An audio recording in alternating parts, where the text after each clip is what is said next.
नमस्कार, सत श्री अकाल, आदाब। ये है बातचीत का वीडियो एंड आज के वीडियो में हम बात करेंगे कि जो एजुकेशन मिनिस्टर ने हमारी कुछ नई गाइडलाइंस निकाली है कोचिंग के बारे में, वो क्या है, उसका क्या इम्पैक्ट पड़ेगा, क्या चैलेंजेस फेस करने पड़ेंगे, सबके बारे में बात करेंगे। तो बेसिकली सुना ही होगा आपने कि 16 साल तक के बच्चों के लिए जो कोचिंग इंस्टीट्यूशंस है उनको बंद कर दिया गया। यानी कि अब आप 50 बच्चों को इकट्ठा करके नहीं पढ़ा सकते हो अगर उनकी उम्र 16 साल से कम है। तो 16 साल है तब भी नहीं पढ़ा सकते हो। 17-18 साल के जो बच्चे हाई स्कूलिंग कर रहे हैं, मतलब 11-12 स्टैंडर्ड में जा रहे हैं या फिर जो कॉम्पिटिटिव्स की तैयारी कर रहे हैं, उनके लिए क्लासेस हो सकती हैं, लेकिन उनको भी proper rules and regulations follow करने पड़ेंगे। जैसे कि लाइसेंसिंग लेना पड़ेगा, प्रॉपर सेफ्टी मेजर्स फॉलो करने पड़ेंगे, हेल्थ काउंसलर्स रखने पड़ेंगे जो कि बच्चों की मेंटल हेल्थ पे काम कर सके। बच्चों को वीकली ऑफ दिए जाएंगे, टेस्ट्स वगैरह के मार्क्स पब्लिसाइज नहीं किए जाएंगे, कोचिंग एडवर्टाइजमेंट नहीं कर सकते। जो नंबर लिख के लगा देते ना कि हमारे बच्चे के इतने नंबर आए, इतने नंबर आए, एक ही टॉपर का फोटो 5 इंस्टीट्यूट्स ने लगाया होता है, उस तरीके की फेक एडवर्टाइजमेंट को भी बंद कर दिया गया, रोक लगा दी गई। कहीं ना कहीं कभी भी कोई पॉलिसी मार्केट में आती है तो उसका कुछ ना कुछ मुद्दा होता है। ये गाइडलाइंस जब मार्केट में आएंगे तो इसका भी कुछ ना कुछ रीजन दिया गया कि क्यों इन गाइडलाइंस की जरूरत है। जरूरत होगी तभी आएगा कुछ भी। तो जरूरत दिखाई गई कि जो स्टूडेंट है उनका सुसाइड रेट बढ़ रहा है, मेंटल हेल्थ में बहुत प्रॉब्लम वो लोग फेस कर रहे हैं। जो स्टूडेंट कम्युनिटी बहुत ज़्यादा प्रेशर फेस कर रही है सिस्टम के अंदर, इसीलिए उनको रिलैक्स करने के लिए पॉलिसीज बनाई गई हैं। पॉलिसी में गाइडलाइंस लाई गई हैं सिस्टम के अंदर, विच इज़ रियली गुड।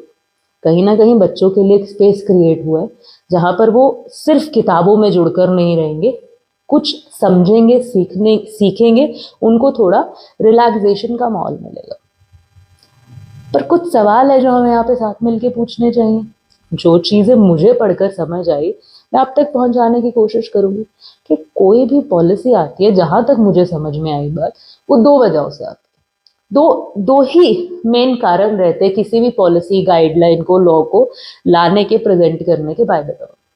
या तो पॉपुलैरिटी, यानी कि सरकार कोई भी काम करेगी या तो मेजॉरिटी के लिए काम करेगी ताकि उनको वोट बैंक मिल सके। जैसे कि राम मंदिर पॉपुलर मुद्दा था, उसके बनने की वजह से बहुत लोग होंगे जो गवर्नमेंट के फेवर में वोट देंगे। या तो पॉपुलैरिटी की वजह से आएगी कोई पॉलिसी, या फिर आती है जब हम बात करते हैं कि जो भी गवर्नमेंट है उनके दोस्तों का कुछ फायदा।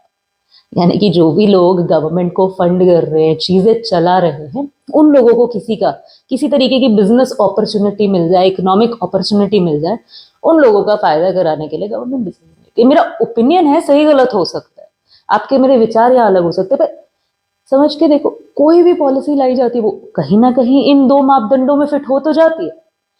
तो ये जो गाइडलाइंस आई है, ये पॉपुलैरिटी की वजह से या फिर दोस्तों का फायदा कराने के लिए साथ में समझते हैं। पहले पॉपुलैरिटी देखते हैं कि पॉपुलैरिटी पे फिट हो रही है। पॉपुलैरिटी मतलब जब आप किसी मेजॉरिटी की प्रॉब्लम को हल कर रहे हो ना, तो स्टूडेंट बहुत ज्यादा है ना, तो स्टूडेंट की वजह से कर रहे हैं, इसलिए पॉपुलैरिटी की वजह से डिसीजन, है ना।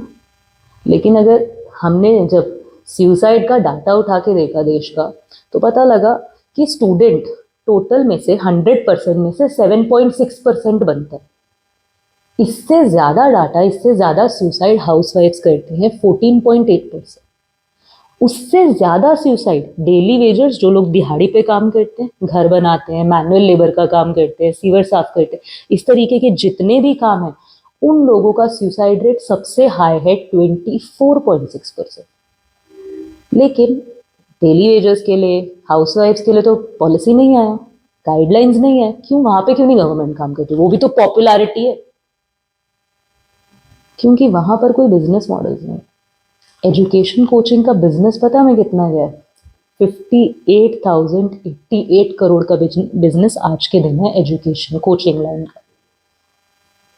तो एजुकेशन लाइन में जब आप कोचिंग को एक तरीके से रिमूव ही करो, जब आप इतने बैरियर्स खड़े कर दोगे, लोगों के लिए काम करना मुश्किल हो जाएगा। आप एक तरीके से वो सिस्टम रिमूव करो। 16 साल तक के बच्चे तो पढ़ ही नहीं रहे, वो कोचिंग्स तो सारी बंद ही हो रही है ना। तो वो जो स्पेस क्रिएट हुआ, पढ़ेंगे तो है ही बच्चे, सिस्टम में बच्चा अनपढ़ तो रहेगा नहीं, कुछ ना कुछ तो पढ़ेगा। तो अब वो एजुकेशन जो उसे कोचिंग में नहीं मिलेगी, वो कहाँ ढूंढेगा? स्कूल में। यानी कि इंडिया में अगर इस टाइम स्कूल्स का माहौल अच्छा होता तो कोचिंग की जरूरत ही नहीं पड़ती, लेकिन स्कूल का जो इंफ्रा है, जितने नंबर ऑफ स्कूल्स चाहिए वो काफी, जितने हैं वो काफी कम है, इसीलिए कोचिंग की जरूरत पड़ रही थी।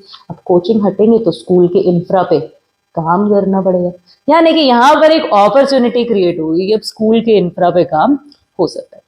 अब अगर इस अपॉर्चुनिटी को प्राइवेट सेक्टर ले जाए तो आने वाले 2 सालों में अगर बहुत सारे प्राइवेट प्लेयर्स स्कूल्स खोल ले अपने, तो क्वालिटी एजुकेशन आ जाएगा देश में, अच्छा क्वालिटी एजुकेशन मिलेगा।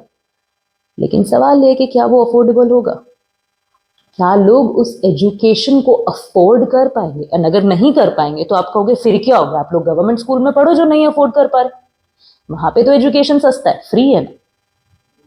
तो जो गवर्नमेंट स्कूल का प्रोडक्ट निकलेगा बच्चा और जो अर्बन स्कूल का प्रोडक्ट निकलेगा बच्चा, क्या इन दोनों में डिफरेंस नहीं होगा? आप कहोगे वो डिफरेंस तो आज भी है ना, प्रॉब्लम क्या है? प्रॉब्लम ये है कि उस डिफरेंस को कहीं ना कहीं एलिमिनेट कर रहे थे कोचिंग इंस्टीट्यूशंस। अब नेसेसरली मैं ये नहीं कह रही कि कोचिंग जो है वो फैक्ट्री की तरह काम नहीं कर रही है, या एक्सप्लॉयटेशन नहीं कर रही है, या माफिया नहीं बन चुका है। डेफिनेटली वो प्रॉब्लमेटिक है, बहुत ज्यादा एक्सेस फीस चार्ज कर रहे हैं, बच्चों को बहुत ज्यादा पैक कर रहे हैं, वो दिक्कत वाली चीजें हैं। लेकिन इन गाइडलाइंस की वजह से आपने उन दिक्कतों को ठीक नहीं किया, आपने उठाकर इंस्टीट्यूशन ही रिमूव कर दिया। अब इंस्टीट्यूशन रिमूव हुआ तो जो प्राइवेट प्लेयर्स अब एंटर कर जाएंगे, होगा क्या उससे? जो अपॉर्चुनिटी मिला, अगर गवर्नमेंट उसको, क्या कहेंगे हम कि गवर्नमेंट उसको अपने हाथों में नहीं लेगी एंड प्राइवेट प्लेयर्स अपने हाथों में लेंगे, तो दिक्कत तो वही रह जाएगी ना कि एजुकेशन अफोर्डेबल नहीं रहेगा। एंड कोचिंग एक ऐसी जगह थी जहाँ पे अर्बन रूरल दोनों बच्चा बैठ के साथ में एक लिंक बन रहा था, एक एक्सपोजर मिल रहा था बच्चों को, जहां वो सीख पा रहे थे। अब वो एक्सपोजर टूट जाएगा। आपने वो एक ब्रिज तोड़ दिया जो अर्बन और रूरल के बीच में था, यानी कि गांव के बच्चे के बीच में और शहर के बच्चे के बीच में जो एक ब्रिज था कोचिंग के नाम का, जिसमें काफी दिक्कतें थी, वो ब्रिज आपने ठीक करने की जगह, मरम्मत करने की जगह तोड़ ही दिया। अब दिक्कत क्या हो, यहाँ पर अपॉर्चुनिटी बहुत अच्छी आई, लेकिन इसका इम्पैक्ट एक नेगेटिव ये देखने को मिलेगा कि डिस्क्रिमिनेशन, जो भेदभाव है, जो क्वालिटी एजुकेशन में डिफरेंस है गांव के बच्चे और शहर के बच्चे के बीच में, वो काफी हद तक बढ़ जाएगा। फिर मैं कहूंगी कि ये नहीं कह रही हूँ कि पॉलिसी है, जो गाइडलाइन हमारे पास आई है, ये सही नहीं है, ये अच्छा इम्पैक्ट नहीं लाएगी, लेकिन जो प्रॉब्लम हल करने की ये बात कर रही है वो प्रॉब्लम हल नहीं है। डिस्क्रिमिनेशन रह जाएगा सिस्टम में, जो कि स्टूडेंट्स के ऊपर फिर से एक प्रेशर क्रिएट करेगा, फिर से उनको सुसाइड जैसी चीजों की तरफ या मेंटल हेल्थ को उनके डिस्टर्ब करेगा।